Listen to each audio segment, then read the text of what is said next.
Welcome to the American Business Podcast. I'm Kevin Devecioglu, your host. I'm welcoming you, episode 93.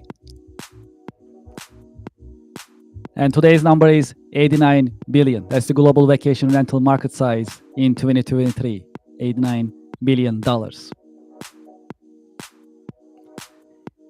In the American Business Podcast, which is the voice of American business, we have experts to bring you informative and educational content. Speaking of global vacation rental market, we have a great guest today. We'll talk about lifestyle asset market, global vacation rental market, and we learn something new, as we always do in the American Business Podcast episode. Let's invite our guest and let's get the conversation started. Hello, Shawn. Welcome to the podcast. Thanks, Kevin. I appreciate you having me. Excited to be here. Thank you very much. Thanks for being with us in your busy schedule. How is your week going so far? It is going amazing. It's we always say around here, it's a great day to be alive when we show up to the office. So it's the week's going well. How's your week going? So far, so good. This morning, I had a chance to speak to some business owners in New York metro area. I talk about digital transformation and CRM software systems. So I started, especially today was actually pretty good, but the week is good so far. So no complaints. Yeah, you guys have a big change. The eyes are on New York City now. There was a big election for you guys. We're correct. We're all wondering how this is going to turn out. So we're watching you guys. Yes. So fundamentally, our podcast is a non-political podcast, but this is news. Right? This is all news. So absolutely. Yes, we have a new mayor. Yeah, absolutely. That's all good. So in New York City, we have a new mayor. So it's very exciting. We'll see how it's going to go. So they say, from our understanding, about like 58 days till the new mayor gets started. So there is that transition period. So we are all watching, seeing how it's going to be. But it's quite an experience for all of us, and a very colorful election day yesterday and in the last couple of weeks. So we'll see how it's going to go. It remains to be seen. Yeah, we'll see how it goes, right? Yes. So we just care how it affects our businesses. Correct. I mean, in business, as we always do, we always look for prosperity. We always look for good economy, and that stability is always good for us. And New York being the largest city in the country, and it's the most important city in the world in terms of financially, global finance, global business, commerce point of view. Very important for our nation. So yes, absolutely. So all eyes are on New York City, and I think we're gonna see how it's gonna go in incoming months. Yeah, awesome. Sounds great. Well, why don't we get started? Would you please introduce yourself and your organization briefly to our audience and to our listeners?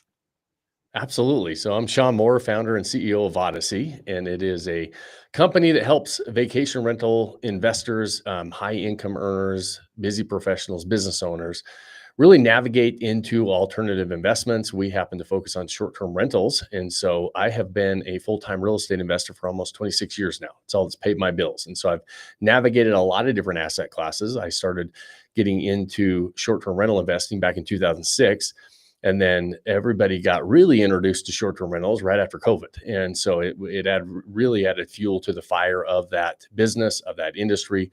You mentioned there was an $89 billion global market share in 2023, where now it's around $120 billion. And so it just continues to grow.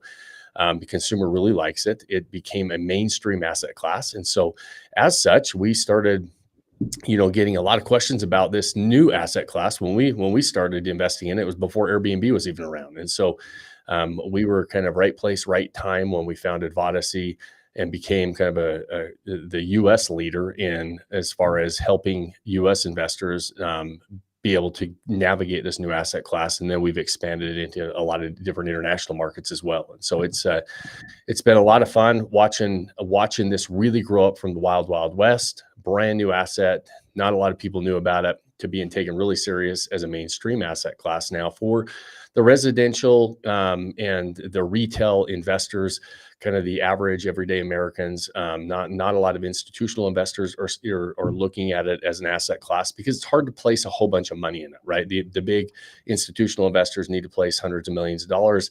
And that's not how the short-term rental world works. And so it's been a lot of fun really watching this and navigating it with a lot of retail investors. When you say it started from Wild Wild West, it really started from the West. I think that's what you meant. Am I right? Yes, absolutely. Okay. Yeah, we're out in Utah, and it's I'm always wearing my cowboy hat, my cowboy boots, and I have my cows and my chickens and horses, and we have a lot of fun. That's great. And as we chat earlier before we get started, I love Utah. I've been there a couple of times for work. It's a beautiful state. So that definitely it's good to talk about it, and I'm glad it also started from there, from the beautiful state. It's exciting. Yeah, it did. It's a lot of fun, and it's really a hub of, like, we've got they call it the Big Five national parks here in Utah, and so it is a mecca for short-term rentals as well. So it's kind of the backstory of where I started, and then it's grown from there. Can you tell us about your career path a little bit? How did you get started? How your career path has unfolded over the years? Yeah, absolutely. So I went to college on a basketball scholarship. So I was an athlete back in college, played Division I basketball, and ended up having a job right out of college. Graduated, got a job selling steel as a steel service rep, they called it. And I would sell truckloads of steel to big manufacturing organizations. And my office was right next to this guy that would commute to work in a helicopter. And after a couple months of working there, I thought, I'm going to go find out what this guy does. And we went over, and I knocked on the door, made a little bit of small talk with him, and realized that, and asked him, and he said he was a real estate investor. And I thought, man, that's at this time I was making $31,000 a year selling truckloads of steel, and I was definitely not flying a helicopter to work. And so I started thinking, I started picking his brain a little bit. He wrote a couple books. I read a couple of his books, spent a bunch of time in Barnes and Noble, and followed what he said. And within a couple months, I had bought and sold a contract and made $19,000 by locking a property up and then selling the contract to him. And I thought, man, this was a heck of a lot easier than working a 3 or 2/3 of the year to make that same $19,000. So at that point, I decided to get into real estate in real estate investing in my early 20s, and did a lot of fix and flip type of projects, did a lot of development deals over the years. And so my career path has always been in real estate, navigated a lot of residential type real estate, didn't ever really get into the big commercial multifamily stuff. Built and sold and bought and fixed and flipped a whole bunch, hundreds and hundreds of single family homes. And then at the time we started getting into development, I started getting into kind of resort development. And that's what really kind of got me interested in short-term vacation rentals. And I bought a property in a mountain town in Utah and ended up renting it out on the weekends on Craigslist and local classifieds, and started realizing, man, there's some money to be made here. And one thing led to another, and it's where it led us to the short-term rental game, and as much as we're into it now. And a lot of timing was a part of that. Short-term rentals were just getting started; they were just getting popular, and so we were able to ride that wave into the market that it is today. When you think about your day-to-day work, what are the exciting and challenging parts of your work on daily basis? Yeah, one of the things I love about real estate is every deal is unique. As much as we follow a blueprint and a path for acquisition, for setup and management, for marketing these properties, every property is very unique. Every person's situation is very unique. I've been very fortunate to be able to work with some of the top investors across the country with what we do. And so we have a finger on the pulse of this industry, to say the least. We work with about 3,000 active investors buying properties. So we're underwriting a lot of deals. We're seeing a lot of deals. And so the exciting parts of my work.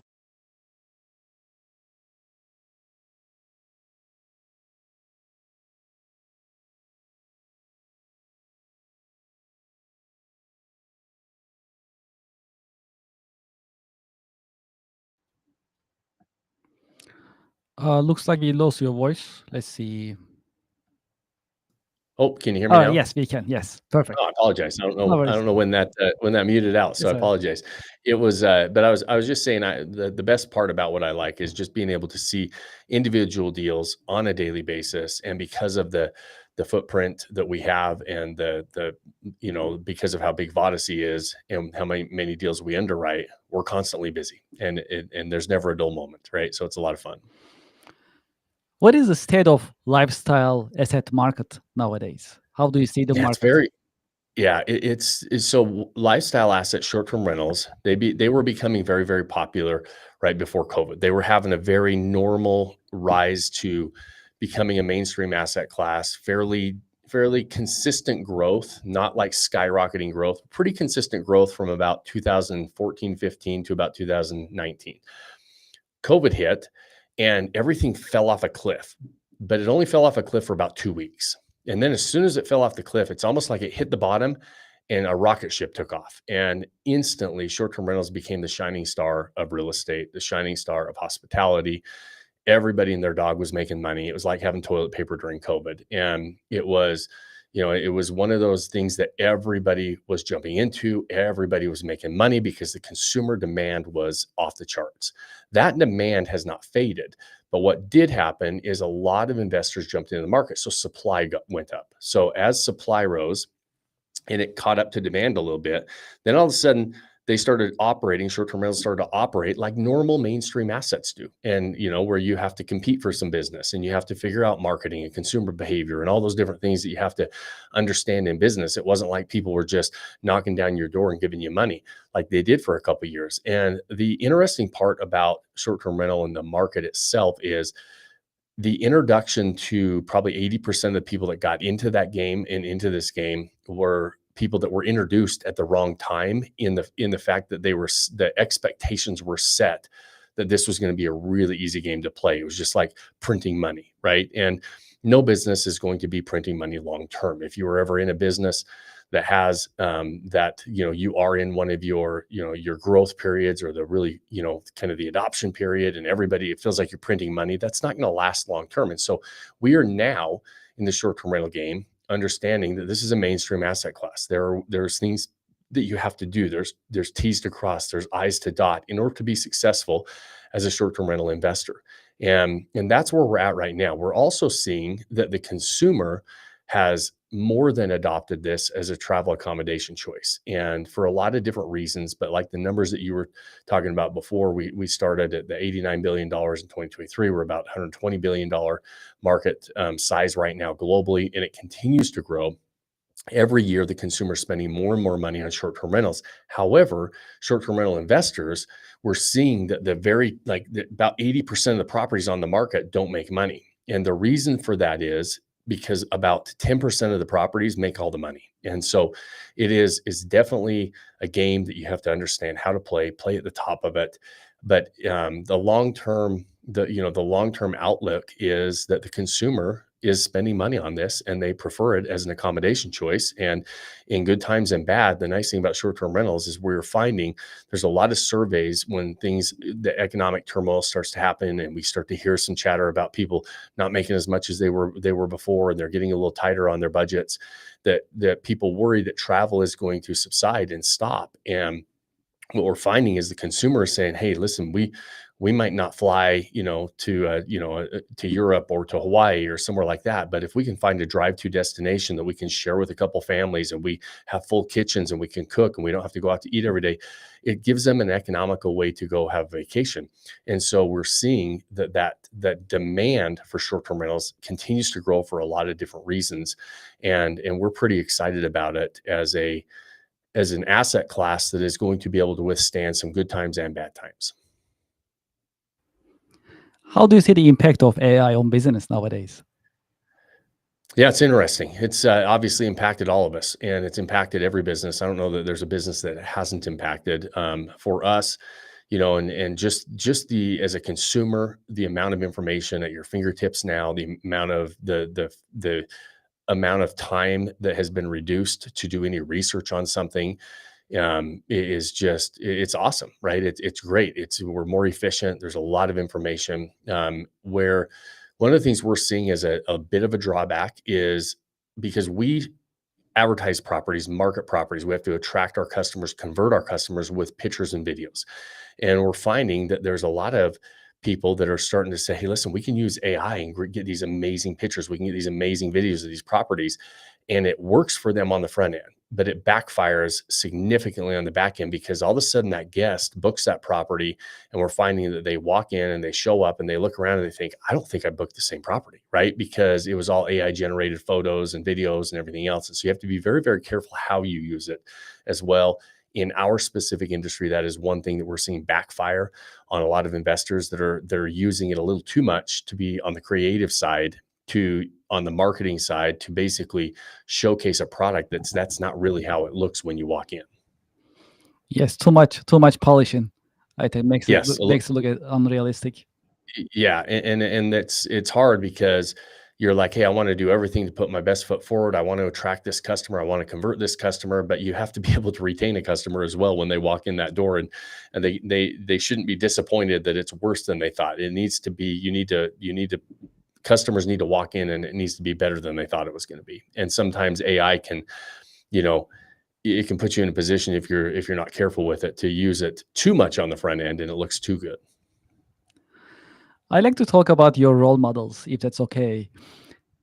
Have you had any role models? Have you had any mentors in your career path who help you shape your career path? I'm a huge believer in coaches and mentors.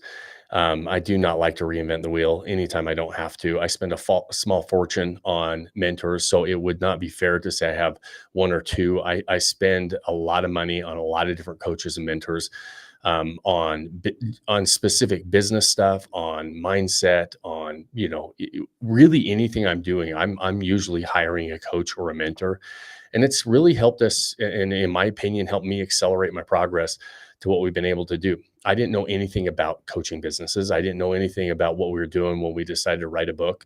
And so I would hire coaches and mentors, and we took our coaching business from 0 to 8 figures in less than 12 months. And it was, that's not something I'd ever done. I would never have been able to do it in that amount of time if I was trying to figure it out on my own. And so that's just one small example.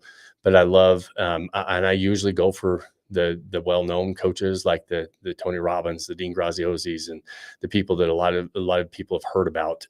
But also some of the more niche, smaller coaches that I can dive into and just say, hey, listen, there's this one specific problem I'm working on. Can we dive in and do it? And you may never have heard of it, but I usually budget less or a pretty significant amount of money every single year for coaching and mentoring.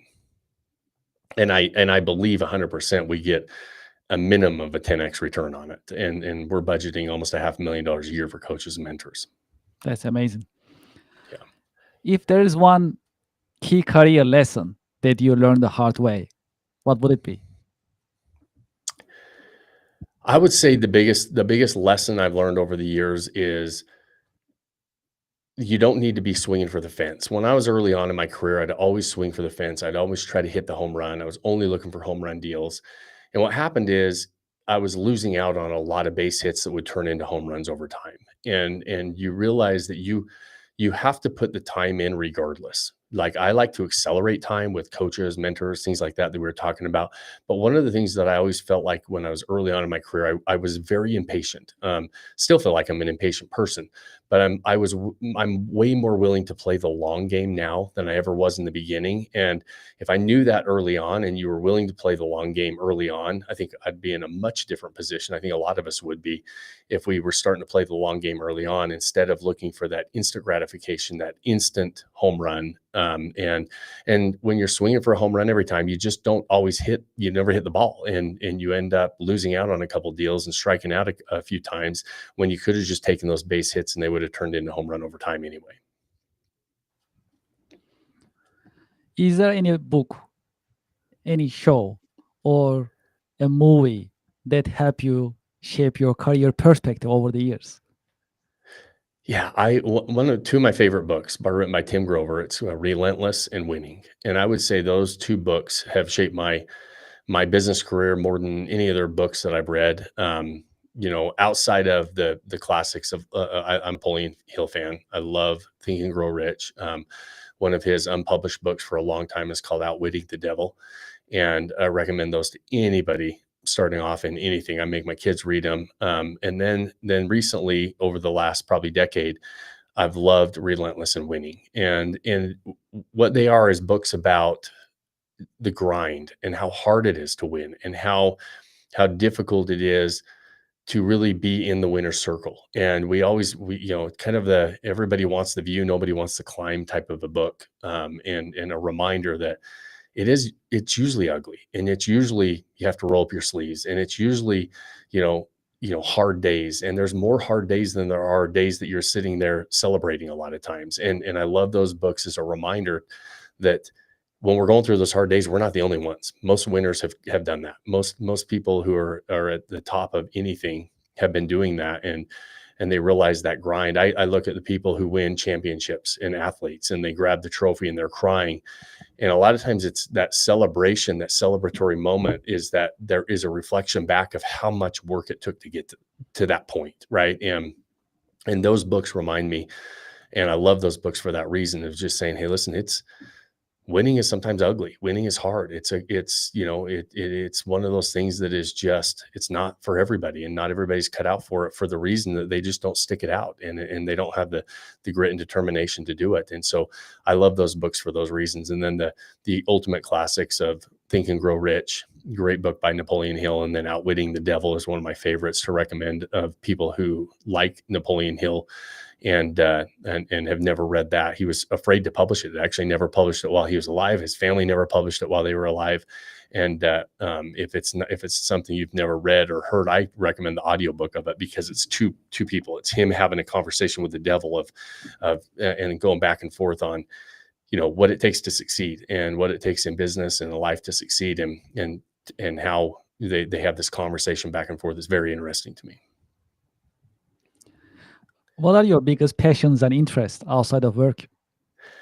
So I love the outdoors. I'm a guy that I live on a little mini farm. I wouldn't call it a ranch or a farm. It's kind of a mini farm. We have our little Highland cows and horses and chickens and gardens and all that stuff. And so I love just hanging out, and I love gardening. I love working on the land. One of the things I very much enjoy doing is fly fishing. Out west, we have a lot of rivers, trout rivers, and so we'll take drift boats down and places. I love places my phone doesn't work and we can just disconnect and you find me pretty much any time of the year in the mountains. I'm happy.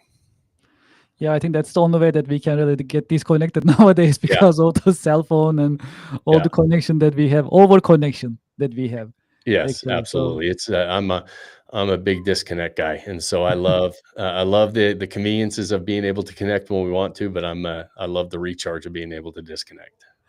Would you say being close to the nature has a positive impact on you in general?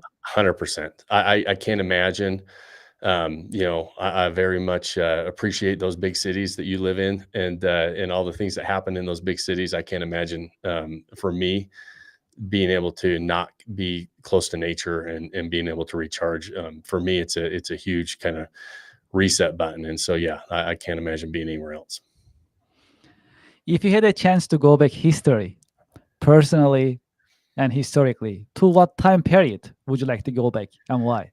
Well, you put me back in the late 1800s, early 1900s, heading out west, settling some of this land, being a homesteader. That would be my. That is the Wild West. That is the Wild West. You put me in that environment, I'm pretty happy. I'll put a 6-shooter on my side, a horse, and a wagon, and come out west and find some land. That's me. So it's gonna be fundamentally the same state, but it's gonna be like 1800s, right? A different time, but the same geography. Yes, it would definitely be the Intermountain West, Idaho, Utah, Montana. One of Wyoming, maybe Eastern Wyoming or Western Wyoming. I love the mountains out here. That's amazing. Yes, thank you for this answer. Well, you also mentioned earlier a little bit. Sometimes we have challenges in business. We have difficulties. We have hardships. This happens, and during these times, how to stay motivated and inspired in business? So This has changed for me over time, right? Because motivation fades. We all know that. Inspiration fades. And so when you really study, or when I do, at least, one of the things that I find as a commonality between really successful people is they don't rely on motivation and inspiration to keep moving forward. They're very disciplined. What they do is they've built a discipline, and they are able to keep commitments, and really keep commitments to themselves. Like, if I tell myself, I'm gonna wake up every single day at 5 and I'm gonna work out, and I start doing that, and nobody knows. I don't post it on social media or anything else, but I know. And it gives me a lot of confidence. And to start off the day is saying, hey, listen, I kept that commitment. I'm going to keep another commitment. And so I think motivation and inspiration need to be replaced with a disciplined routine, where sometimes you just have to do it when you don't want to do it. I have in my office, I have an axe hanging up on the wall. And it's a reminder that most of the things we have to do every day are pretty simple, but they're not always easy. An axe is not an easy tool to use, right? It has to be sharpened. There's got to be an effort put into it. You got to swing that axe. It doesn't have a pull start, right? It doesn't work itself. And so you have to be consistent with where you're hitting that tree. And then the final thing is you have to be persistent, right? A tree is not going to fall with one swing of the axe.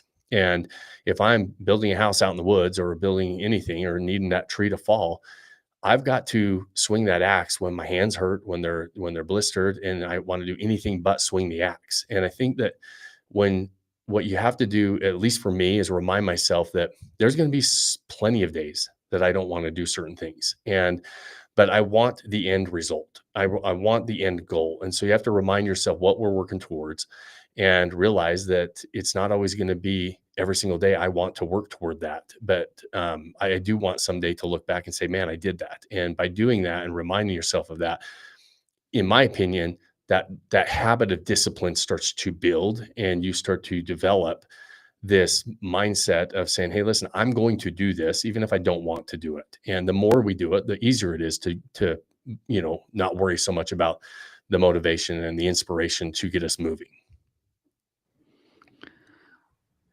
What is your career advice for the next generation business professionals? Man, I think the younger generation has such an advantage right now. I do believe that they have, we always try to focus a lot of times when you listen to the news and everything else, we focus on all the hardships and the things of why it's going to be tough for them. One of the things I think is a huge advantage. I have 14-year-old kids, and I have this conversation with them a lot. I have twins, and I tell them, you guys have a big advantage right now, because a lot of people have gotten used to kind of being victims. They've gotten used to, it's okay to be a victim and blame things on other people. And I feel like that younger generation coming up, if they can have a long-term mindset, I'm like, think in 3-5 year timeframes. What are you working on for the next 1 year, 3 years, 5 years? And when you can start to have a little bit of a long-term mindset, and you develop the skills that a lot of people are losing, communication skills specifically, I think are huge skills to have for the younger generation, because communication leads to influence. And when you can communicate and influence, and ultimately work, and not like say, hey, listen, I'm going to take this personal responsibility, and I'm going to have, self-reliance, personal responsibility, and not play that victim role, or not be a victim. And because guess what? At the end of the day, what if you are the biggest victim? What if all these things happened to you? At the end of the day, who cares? Like, nobody cares, right? It's like, so here's your badge. You might have had some major bad things happen to you in your life, or somebody wasn't fair to you, or whatever else, but it doesn't really matter. And so my advice to the younger generation is forget about that stuff. Let it roll off. Don't lose sight of your 1, 3, 5 year plan, and develop the skill sets that a lot of people are forgetting about. When you go to restaurants and everything else, and you look around, look how many people are just staring at cell phones. And when they are in a group of people, they're staring at a phone. They don't look at people in the eyes anymore. They don't talk. One of the things I talk to my kids about is, at the end of every meal that we have in a restaurant, I ask them what color of eyes the waiter or waitress had, because I want them looking in their eyes. I want them talking to them and looking up. And so trying to say, hey, listen, if you're younger and you develop those skill sets that are kind of getting forgotten about a little bit, in my opinion, and you ultimately take responsibility, don't say, hey, listen, houses are too expensive and I can't do this anymore. I can't do that anymore. figure out how to do it. There's ways to do it. And when you take that mindset and you look at a little bit longer term time horizon, the future looks really, really bright, I think, for the younger generation. I appreciate it. Thank you for these insights. For those who likes to continue this conversation with you, learn more about your organization as well as the lifestyle asset market, vacation market, what is the best way to be in touch with you? Also learn more about your organization. Yeah, I appreciate it, Kevin. It is, if you go to vodacy.com, that's going to be the easiest place, VODYSSEY.com. And that has links to all of our stuff. We have lots of resources on vacation home investing. I've got a book, we've got a podcast, we've got all kinds of places you can tap into and find out a little bit more about what we're doing. You can follow us on socials, but all of that will be there at vodacy.com.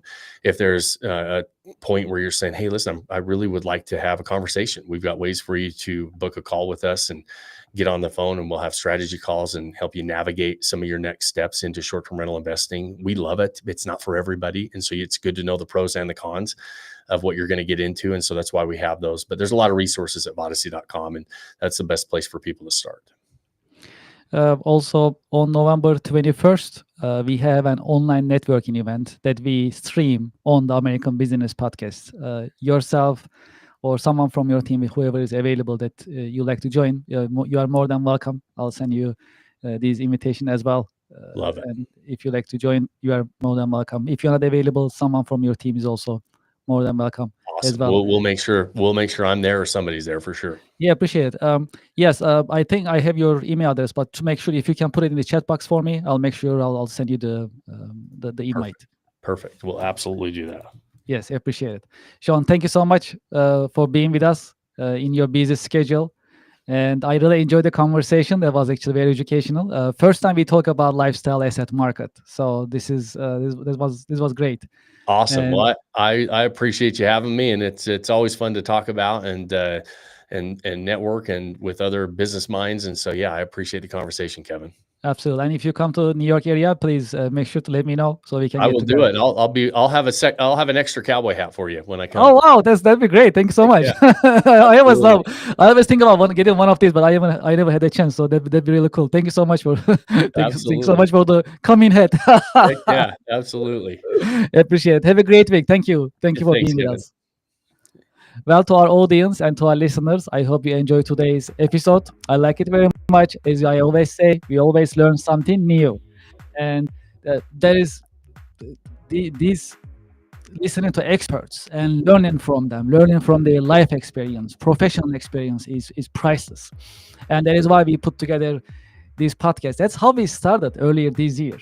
Now we have episode 93, and our goal is to pass 100 within this year, which we are getting close to. And the beauty of having experts on the American Business Podcast is learning from them. Continuous learning, continuous improvement. And there is always room for improvement. And the American Business Podcast is the platform, is the podcast to share educational content, informative content, and bring you something new in each episode. If you like to be a guest in the American Business Podcast, you can send us an email, americanbusinesspodcast@gmail.com. Also, we welcome advertisers, sponsors, companies, organizations who like to advertise, sponsor, and introduce their products, services, and promotions. Please send us an email, americanbusinesspodcast@gmail.com. We have new sponsors and advertisers I'm happy to announce and share with you. And in coming weeks, we're going to be introducing them to you. New sponsors, new advertisers, new organizations. Very exciting, very exciting. So that's great for the American Business Podcast. It is also great for you as part of our community that you are with us. The more support that we get from the business community and yourself, the more content that we'll be bringing you. And this is really exciting for us. And thank you so much for your support. I also like to invite you to our website, americanpodcast.tv. On our website, you can see our coming podcast streaming schedule, and you can also see who will be our guest and what type of subjects we will be covering. And you can also learn more about the American Business Podcast as well and our team, americanpodcast.tv. As you know, a couple of months ago, we got YouTube Silver Award because we passed 100,000 YouTube subscribers. Right now, we have more than 120,000 YouTube subscribers, and the American Business Podcast and the influence of the American Business Podcast keeps growing on daily basis. We truly appreciate your support. If you haven't done so, please go to our YouTube channel. I'll put the QR code on the screen. You can scan this QR code on the screen. It'll take you to our YouTube channel. If you haven't done so, please subscribe to our channel. And if you are feeling more generous, please put your comments in the chat box, share your thoughts, and join the conversation. Your feedback, your interactions in our YouTube channel and other social media channels that we are active, really important for us, and we truly appreciate your support. Great. What else is happening? As I mentioned to Shawn earlier, we have the online networking event coming up, Connectional America Business Alliance. That's what we call. And that is an extension of the American Business Podcast. It is because in the American Business Podcast, we share informative business content. With the Connectional America, we help you take action and meet with other business professionals. So you learn in the American Business Podcast and you network in the American Business Podcast. That is how we set this up. And our next online business networking event is coming up on November 21st. What is cool about this online networking event is you will be networking with other business professionals online. You can connect from anywhere, from North America, from anywhere in the world, literally. At the same time, it will be streamed live on the American Business Podcast, and you will be in front of thousands of the American Business Podcast subscribers and followers. That is what is unique about this online networking event. We have limited seating, so please scan this QR code if you're interested and join us. You can introduce yourself, you can introduce your company, your products, your services, your promotions. It's a commercial meeting online, and you can meet with other business professionals and promote your business and your products. I hope you can make it. Last month, we started our membership program, ABP membership program, American Business Podcast membership program. If you like to be a member, if you like to support the American Business Podcast, consider being a member. If you scan this QR code on the screen, it will take you to our YouTube, membership channel. And on this the membership channel, you can pick the membership type that you like.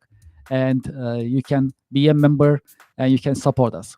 We'll truly appreciate it. That's it for this episode. Thank you so much for being with us.